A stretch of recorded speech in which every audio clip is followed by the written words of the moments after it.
नमस्कार। एक मुलाकात शालिनी के साथ। और आज शालिनी कहाँ है? Any guess? Anyway, Shalini is in New Zealand, Christchurch. और हमारे पास दो बहुत ही खास मेहमान हैं जो आप लोगों को पता चलेगा कि कितना इम्पोर्टेंस है लाइफ में डिसीज़न लेने के लिए। और एक बहुत ही अच्छा डिस्कशन हम लोग करने जा रहे हैं दो फैमिली मेम्बर से जो हस्बैंड वाइफ है, जो क्राइस्ट चर्च में रहते हैं। चलिए हमारे साथ आप। हाय, हेलो। तो ये श्री है, इसका पूरा नाम हम लोग बोलते हैं भाग्यश्री। और ये विकास है, दोनों इंडिया से हैं। तो भाग्यश्री, पहले अपना इंट्रोडक्शन दो। जैसे आपने बोला, मुझे लोग यहाँ पे श्री के नाम से जानते हैं, बट मैं एक्चुअली हूँ भाग्यश्री। मुंबई में रही हूँ काफ़ी टाइम, अराउंड 10 years। ओके। और मैं पली बड़ी हूँ गुवाहाटी से। अच्छा। और Vikas? Again born and bought up Guwahati में ही पैदा हुआ हूँ मैं, बट काफ़ी समय मैंने मुंबई में गुजारा। एक्स फौजी हूँ, 15 साल मैंने फौज को दिए अपने देश को। एंड 2014 में मैं फौज से रिटायर हुआ। उसके बाद 2016 से मैं यहाँ न्यूजीलैंड में हूँ। तो मेरे लिए एक क्वेश्चन है पहले भाग्यश्री के लिए कि ये इंडिया से न्यूजीलैंड आने का डिसीजन कैसे हुआ? क्योंकि बहुत सारे लोग हैं जो माइग्रेट करना चाहते हैं। माइग्रेट वर्ड यूज करते हैं ना हम लोग। हाँ। जब माइग्रेट जब करते हैं तो माइग्रेट के टाइम में बहुत लोग कंफ्यूज होते हैं कि कहाँ जाए, क्या करें। तो तुमको उस पूरे वर्ल्ड में न्यूजीलैंड कैसे पता चला, कैसे लगा कि यहाँ आना चाहिए? ये तो बहुत ही इम्पोर्टेंट क्वेश्चन है। बहुत सारे लोगों ने मुझसे ये सवाल हमेशा ही पूछा है। हाँ। और इसका आंसर बहुत ही क्लोज है मेरे हार्ट से, जो मैं हमेशा बोलती हूँ। जब मैं यहाँ आई थी, मेरी बेटी 7 years की थी। और बिफोर दैट मुझे पता था विकास 15 years के बाद रिटायर होने वाले हैं नेवी से, एंड देन हमें रीस्टार्ट करना पड़ेगा नया life. So it was like कि हमें मुंबई छोड़ना था, which was a big decision for us. So instead of leaving Mumbai, we thought that just explore somewhere else. Okay. और देखे कौन सी ऐसी जगह है, especially thinking about my daughter. क्योंकि जो चीज़ें मैंने as a woman, as a girl India में देखा है, वैसा लाइफ मैं नहीं चाहती थी मेरी डॉटर के लिए। Okay. तो ये एक बहुत बड़ा रीज़न था। बट विकास, तुम बहुत जल्दी फौज से रिटायर नहीं ले रहे, तुम अभी भी बहुत यंग लग रहे हो। 15 साल मिनिमम सर्विस रिक्वायरमेंट थी। Okay. मैं पेंशनर हूँ, आई कैन प्राउडली से मैं pensioner. Okay. And one life definitely 15 साल फौज को दिए, कुछ समय कुछ और भी एक्सप्लोर करना था। सो 15 साल के बाद मैंने I put down my papers. Okay. उसके बाद अभी मैं यहाँ हूँ। तो यहाँ किस बेसिस पे तुम लोग लाइक आ गए? टूरिस्ट वीजा पे आए कि what visa you required to come here? So पहले तो एक्सप्लोर हमने किया कि कैसे आए यहाँ पे। So that was the only option हमारे पास बच गया था, स्टूडेंट वीज़ा का। तो मुझे पढ़ाई करना पड़ा। So I opted for masters in professional accounting course, जो यहाँ पे 1.5 years का था। उसके बाद प्रोजेक्ट करना था, and then I could have got a job, and on that basis even he could have come as on work visa और ये काम कर सकते थे। ओके। तो तुम आई वीजा लेके एज अ स्टूडेंट वीजा, फिर you started studying.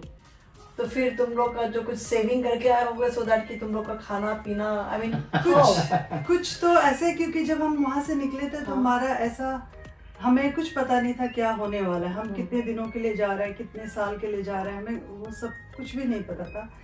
It was kind of explore करना, देखना कि what's there for us and how to survive. ठीक है। यस, वही। तो हमारी कुछ सेविंग्स थे, हम कुछ अपने फैमिली फ्रेंड्स से कुछ लोन भी लिए हुए थे, कुछ यहाँ वहाँ से मैनेज करके all 3 of us we landed here। And बस वहीं से जर्नी स्टार्ट हुई कि हमने पहले सोचा it was just a new beginning for us, just 3 of us, और बेटी के साथ पूरी लाइफ बिताना है, और फिर हमें ट्रैवल करना है, पढ़ाई करके जॉब करना है। That was the aim, to come here and start enjoy life. तो विकास, तुम्हारे लिए एक क्वेश्चन ये है कि बहुत लोग इंडिया से आना चाहते हैं, ऑफ कोर्स बहुत लोग इंडिया भी बहुत पसंद है, अभी भी लोग रह ही रहे हैं इंडिया में, करोड़ों अरबों लोग रह रहे हैं। बट जो लोग बहुत इंटरेस्ट शो करते हैं अगर ओवरसीज़ के लिए, बाहर जाने के लिए, तो तुम क्या रिकमेंड करते हो? कि मेरे एक्सपीरियंस के हिसाब से मैं ये रिकमेंड करूँगा यंगस्टर्स को, स्पेशली स्टार्ट अर्ली। अगर आप चाहते हैं कि आप ओवरसीज जाना चाहते हैं तो हमारी तरह मतलब इतना लेट ना आए, इतना लेट ना करे, फैमिली करके ना आए। हाँ, बिकॉज अगर आप विद फैमिली आते हैं तो आपके बहुत सारे कंपल्शंस होते हैं, रिस्पॉन्सिबिलिटीज बहुत होते हैं, बट अगर आप बैचलर हो, आप यंग एज में आते हो, तो then you know you can struggle and you can go through that phase, and then आपको बहुत समय मिल जाता है फिर इस सिचुएशंस को नेविगेट करने के लिए। सो मेरा यही सजेशन होगा कि स्टार्ट अर्ली अगर आपके प्लान्स हैं फॉरेन में सेटल होने के लिए। Very nice. अब जब तुम लोग जब आ ही गए यहाँ पे, पढ़ाई भी स्टार्ट हो गया, तो फिर सरवाइव करने के लिए तो तुम जॉब भी, he was allowed to do job? Yeah, he was allowed to do the job. How many hours? But the question was, yeah, full time. 40 Full hours. time? Yeah. Oh, Yeah. that's good. Yeah. The only thing is that who would have given him job and कहाँ से क्या job मिलता है? That was the question. So he had to find his job on his own, hunt for meet people and hunt for yeah. तो विकास तुम बताओ अपना journey, job का जर्नी कैसे स्टार्ट, कहाँ से किया? It wasn't an easy journey, I would say, कि अब नए कंट्री में जाते हो, यहाँ हम किसी को नहीं जानते थे। इनफैक्ट हम जब आए तो इनफैक्ट कुछ इंसिडेंट्स हो गए, 1 हफ्ते के बाद मेरी बेटी का हाथ टूट गया, नए कंट्री my में हम God. किसी को जानते नहीं थे, and it's an expensive country as well. So मेरा जॉब का जर्नी ऐसे था कि अब मैंने सोचा कि वहाँ जाऊँगा, मेरे पास इतने साल का एक्सपीरियंस है, मुझे इजीली जॉब मिल जाएगा, but that was not the case. बहुत स्ट्रगल करना पड़ा। इनफैक्ट जो फर्स्ट मैंने जॉब किया है यहाँ पर, तो एक और सजेशन है, जो भी इंडिया से आना चाहते हैं, come with an open mind. इस कंट्री की खासियत ये है कि कोई भी जॉब छोटा बड़ा नहीं है, ओपन है, कुछ भी काम करो, कुछ भी काम करो, बिकॉज यहाँ पर डिग्निटी ऑफ लेबर है, अनलाइक हमारे देश में जहाँ पर लोगों को उसके जॉब के हिसाब से, स्टेटस के हिसाब से जज किया जाता है। तो मैंने पहला जॉब मैंने किया वो एक वुड फैक्ट्री में था, which was a casual job, very मतलब लेबर इंटेंसिव जॉब, जो ऑलमोस्ट मैं 5 to 6 weeks मैंने किया। मैं फिजिकली फिट था तो I could actually do that. उसके बाद I kept on looking for jobs, and after 2 months और सो, मतलब आने के 3 महीने के बाद, पहले 1.5 महीने तो मुझे कोई जॉब नहीं मिला, तो उसके बाद 3 महीने के बाद फिर मुझे एक कंपनी में, एक मतलब फूड पैकिंग कंपनी में पैकिंग का जॉब मिला, विच आई हैप्पीली, मैंने बहुत खुशी ले लिया, because that was a full time job, और मुझे पता था कि कैजुअल जॉब नहीं है। But I kept on hunting for jobs, and finally मुझे क्राइस्टचर्च कैसीनो में जॉब मिला, which was my place of work for next 5 years. So 3 महीने के स्ट्रगल के बाद I finally 5 years का जॉब मिला। I finally found a job where I worked for 5 साल मैंने वहाँ काम किया। और तो ये जॉब तुमको बहुत हेल्पफुल हुआ होगा भाग्यश्री? ये बहुत हेल्पफुल हुआ था To build your family grow? Yes, definitely. Plus to add with that, ये कुछ weeks तक both वो पैकिंग कंपनी प्लस कैसीनो दोनों में जगह काम करते थे। अच्छा, you were balancing both the places? Yes. Of course, जब आदमी आता है सोचता है कि जितना पैसा, जो भी पैसा कमा ले, जैसे भी हो जाए, अपना लाइवलीहुड देखने के लिए, तो हर लोग, आई डोंट थिंक कि सिर्फ तुम ही होगे जो आके स्ट्रगल किए, ईच एंड एवरी पर्सन जो इंडिया से आई थिंक जो माइग्रेट होता है ना, वो थोड़ा स्ट्रगल क्या करना ही करना होता है। बिल्कुल, इसीलिए वो माइंडसेट इज बहुत इम्पोर्टेंट कि वहाँ जाके सब कुछ रोजी पिक्चर नहीं है, यू हैव टू स्ट्रगल। सो उस ओपन माइंड से लोगों को आना चाहिए, अगर जो माइग्रेट, किसी भी कंट्री में माइग्रेट करने की कोशिश कर रहे हैं, तो ये माइंडसेट होना बहुत जरूरी है। और तुम्हारे बीच में स्टडीज चल रहा है? हाँ, मेरी तो स्टडीज चल रही थी, सब कुछ बढ़िया चल रहा था, एक्सेप्ट फॉर दैट कि मेरी डॉटर का हाथ जो टूट गया था, उस समय तो हमें लगा था कि बस हो गया, अब वापस जाना। इंडिया में होते एक कॉल करते 10 लोग आ जाते, यहाँ पे तो there is nothing. So but still वो एक पड़ाव था, ठीक हुआ, फिर सब कुछ अच्छा चलने लग गया। And then there was something happened in our life, is that I got pregnant again after within a year's time. Okay. And which was not planned. So it was something big for us to decide ki what's next, because being on student visa, it was not easy to fund the medical cost. अगर caesarean होता है या और भी medical complications होते तो हमारा cover नहीं होता कोई भी एक्सपेंसेस। नहीं, इंश्योरेंस कवर नहीं करता नहीं, आप स्टूडेंट वीजा पे हो, गवर्नमेंट कुछ इसमें कवर नहीं होता। So we were in 2 minds, either to continue staying in New Zealand or go back with pregnancy. Okay. So उस समय थोड़ा difficult हुआ, but फिर हमने decide किया कि it's we'll have to continue. We'll see how what comes ahead, and हम देखेंगे और फिर उसके साथ चलेंगे. So that's what that was the big thing again. And उस समय बिग थिंग था, but at present I think बहुत अच्छा डिसीजन हुआ होगा, अब लग रहा होगा. हाँ, अब तो लग रहा है. अब से नौ जब वो बदमाशी करता 7 साल का हो गया हुआ अभी, तब तो मतलब वही है. It's fun actually. तो फिर बेबी बॉर्न हो गया, स्टडीज भी दोनों बैलेंस की. तो हाँ, सो जब भी तो मुझे 3 months का एक्सटेंशन भी लेना पड़ा यूनिवर्सिटी से, just because medical complications definitely हो गए थे. एंड लकीली हमें वीज़ा भी एक्सटेंड हो गया था, क्योंकि विकास कैसीनो में काम कर रहे थे उसके थ्रू. और बस यही कंसर्न था कि मुझे जॉब लेना था just after completing my studies. अगर मैं स्टडीज कंप्लीट करने के बाद जॉब नहीं लेती तो मुझे ऐसे ही इंडिया जाना पड़ सकता था, because it was a rule that after you complete your studies within a years time you have to get a job, और अगर जॉब मिल जाता है then you can continue. So that was a big challenge again for me कि जल्दी से पढ़ाई complete करो and then after that just hunt for a job. तो कभी तुम दोनों को ऐसा लगता था कि अब बहुत हो गया, लेट्स गो बैक, यहाँ पे ना सर्वेंट है, ना ड्राइवर हो, फैसिलिटीज नहीं है, ये चीजें तो पिछले 9 साल से यही चल रहा है. हर वक्त ये लगता है अब चलो. और इवन नाउ हम कभी सोचते हैं कि चलो बहुत हो गया. But for some reason something is there that हम यहाँ पे when we compare lot of things from like India से और यहाँ पे we see lot of benefits being here. It's a lot of peace. It's not only about money. Purity. यहाँ का culture, यहाँ के लोग, और यहाँ पर लोगों में सच्चाई बहुत है. They're not fake. They're not fake. Not at all. मतलब काफी ट्रूथफुल लोग हैं यहाँ पर. डेफिनेटली इससे अच्छा मौसम, नेचर तो कहीं पॉल्यूशन नहीं है यहाँ पे. Pollution free. बिल्कुल नहीं. So काफी सारे रीजंस है एक्चुअली इस कंट्री में रहने के. द ओनली रीजन जाने के है कि यहाँ कोई सपोर्ट सिस्टम नहीं in terms of house help, जो हम इंडियंस को, स्पेशली हम जिस एज ग्रुप में आए, मिड एज में आए हम, हमें आदत थी उस चीजों की. जो यंग, इसलिए मैं कहता जब आप यंगस्टर होते हो, जब आप आओगे आपको इन चीजों की आदत नहीं रहती, then you get used to it. इसलिए start early is very important. तो तुम्हारा हार्ड वर्क तो बहुत रंग लेके आए तुम दोनों की लाइफ में. फिर अब जॉब का क्या हुआ तुम्हारा? फिर मेरे सिचुएशन में तो मुझे अपने आप को कम से कम 3 देना था. अपने आप को नहीं, 3 महीने देना था. अपने आप को नहीं, बेबी को देना था कि कम से कम 3 महीना उसको देखूँ मैं. So during those 3 months I made sure that कि मैं अप्लाई करूँ जॉब्स के लिए और इंटरव्यूज के लिए जाऊँ. So with in 3 months luckily मुझे एक जॉब मिल गया था, और मुझे उन्होंने ज्वाइनिंग के लिए अप्रैल में. सो ही वाज बोर्न ऑन 31 अक्टूबर, और अप्रैल में उन्होंने मुझे बोल दिया ज्वाइनिंग के लिए. तो ऑफर लेटर आ गया था. So it was MYOB as a company.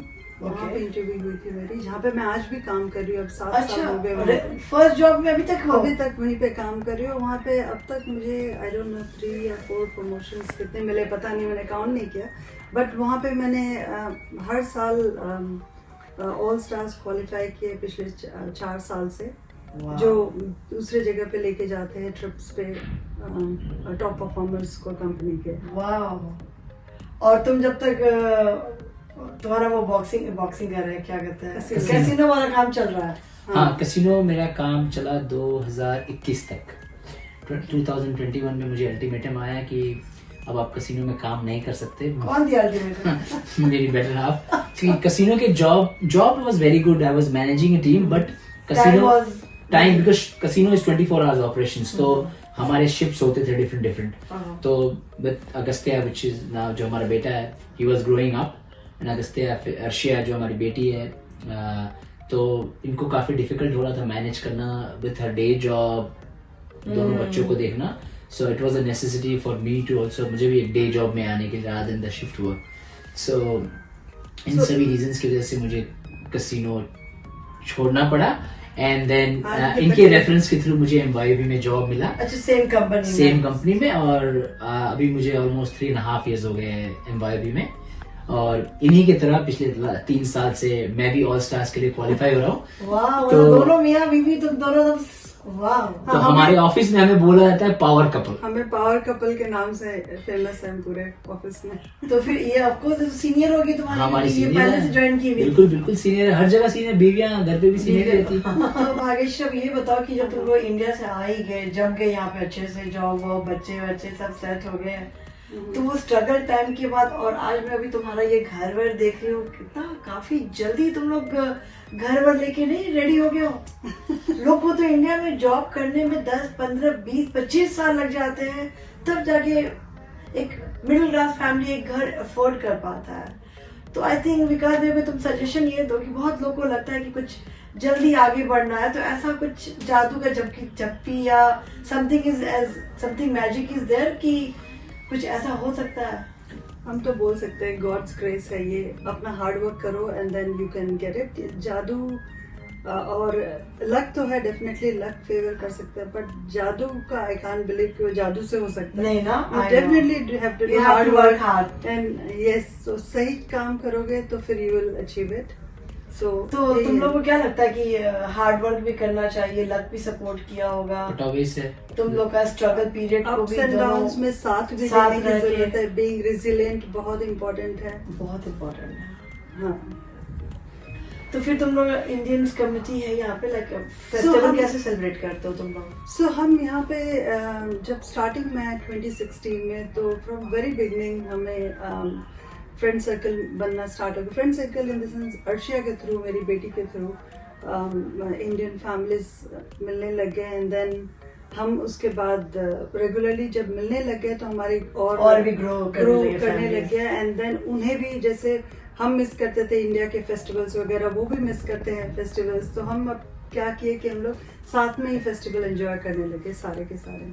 और आई गेस कि मेरे ब्रदर से शायद फर्स्ट टाइम तुम लोग मिले थे। In fact Exactly. वही मैं बोलने वाला था कि वो So- वो आपके ब्रदर की जो फैमिली थी वो फर्स्ट फैमिली थी जिनसे हम पहली बार न्यूजीलैंड में मिले और आज तक है, हम तो एक फैमिली की तरह हैं। एग्जैक्टली। इनफैक्ट मैं सबको बोलता हूँ कि मेरे 2 ब्रदर है, एक इंडिया में है, एक यहाँ पर है। मेरे एक बड़े भाई इंडिया में, उनका नाम विजय है, वो भी वी से विजय है, ये वी से विवेक।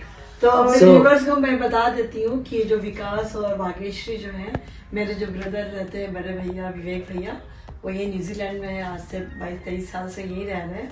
तो इनके ये लोगों के वो फर्स्ट फ्रेंड थे, तो फिर वो जर्नी कैसे कंटिन्यू हुआ? तो विवेक पहले सबसे पहले हम सोनी भाभी से मिले एक्चुअली, अर्शिया को Okay. स्कूल ड्रॉप करने गए थे। It's interesting story. हाँ। और वो उसको हम लक भी बोल सकते हैं हमारा कि वो कोइंसिडेंस था। मैं अर्शिया को ड्रॉप कर रहा था स्कूल में, उसके बैग को रख रहा था, वहां पर शिफाली श्रीवास्तव आ रहा था, तो मैंने बोला श्रीवास्तव है तो इंडियंस है, कोई Indian वहीं है। पर भाभी खड़ी थी एक्चुअली। हाँ हाँ। तो उन्होंने सेम टाइम बोला कि अच्छा आप कहाँ से हो, यहाँ से। तो फिर उन्होंने शाम को बोला आप घर पे आ जाओ चाय पीने के लिए। ओके। तो मैंने श्री को बताया, फिर शाम को हम बस पकड़ के गए, उस समय हमारे पास गाड़ी वगैरह कुछ नहीं था, जस्ट स्टार्ट कर रहे ओके। थे। तो हम बस पकड़ के गए, तो वहां भाभी ने चाय नाश्ता नहीं पूरा खाना बनाया था। ओह हाँ, मेरी भाभी she is great for hospitality. तो वहाँ खाना बनाया था। फिर विवेक भैया है, वहां विवेक भैया से फर्स्ट टाइम मिले और विवेक भैया ने तुरंत कमल घोष सर को बुला लिया फोन करके कि सर इंडिया से एक फैमिली आई है, हम आपको मिलाना चाहते हैं।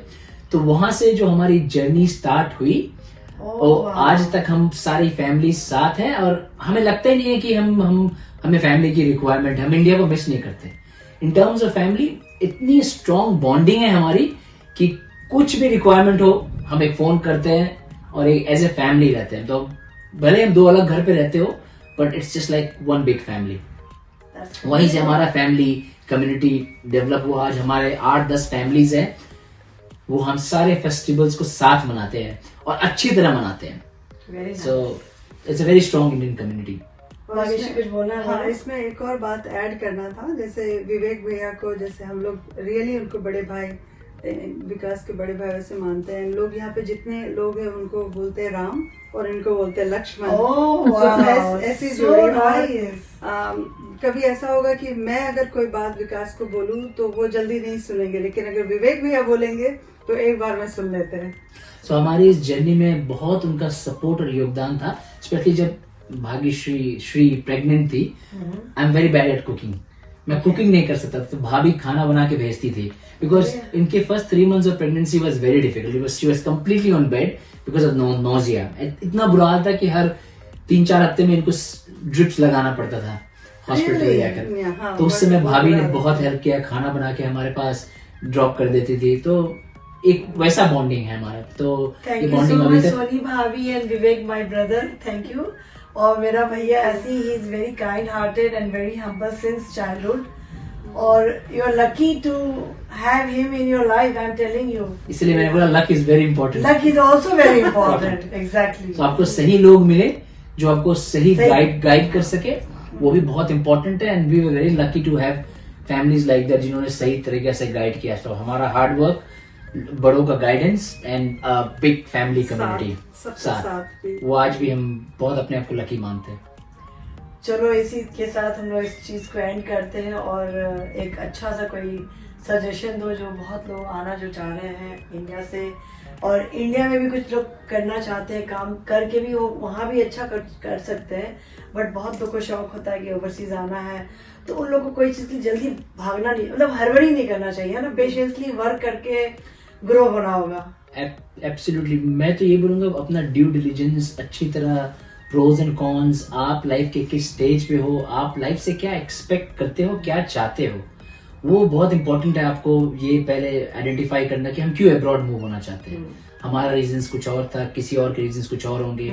सो हमने उतना स्टडी नहीं किया कंट्री के बारे में, जो कि मैं दूसरों को यही सजेस्ट करूंगा, अच्छी तरह स्टडी करो तब निकलो। कंट्रीज के बारे में। And definitely life overseas is very beautiful, but it's not easy. You have to be mentally prepared to go through those challenges, and there is no substitute for hard work. Correct. तो जितने भी viewers जो आप देख रहे हैं, तो please कोई भी चीज करने में जल्दबाजी मत कीजिएगा, हर चीज का टाइम लीजिएगा, और अपने बड़े बुजुर्ग का भी सजेशन लेके तब आप मूव ऑन कीजिएगा। और मूव करने के टाइम में आप प्लीज प्रिपेयर रहिएगा मेंटली कि आपको खुद से झाड़ू पोछा से लेके सारा काम करना है।